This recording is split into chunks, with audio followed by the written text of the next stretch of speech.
शामिल की ने शोबिस की दुनिया से पाकिस्तानी शोबिस इंडस्ट्री की मारूफ अदाकारा मोमना इकबाल के बारे में सोशल मीडिया पर खबरें गर्दिश करने लगी हैं कि वो जल्द शादी करने वाली हैं। सोशल मीडिया के मुख्तलिफ पेजेस पर यह दावा किया जा रहा है कि मोमना इकबाल जल्द ही शादी करने वाली हैं। करीबी अजीज़ वकारब को इनकी शादी के दावतनामे भी मौसूल होना शुरू हो गए हैं।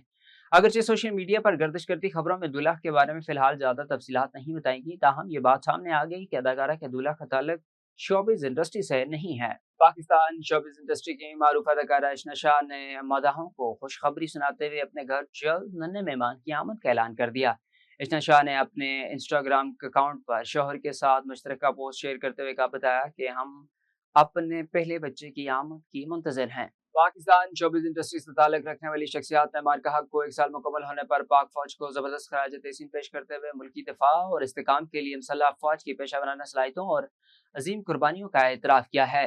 शोबिस शख्सियात का कहना था कि मजबूत फौज ही महफूज पाकिस्तान की जामन है और पाक फौज ने मार्का हक में भारत को जिल्लत आमेज शिकस्त देकर पूरी कौम का सर फख्र से बुलंद कर दिया। उन्होंने कहा कि पाक फौज के जवान सरहदों पर मुल्क की हिफाजत के लिए अपनी जानों का नजराना पेश करने के लिए हम वक्त तैयार रहते हैं। जबकि मार्का हक में शानदार फतह के बाद दुनिया भर में पाकिस्तानी पासपोर्ट की इज्जत बढ़ी और मुल्क का नाम रोशन हुआ।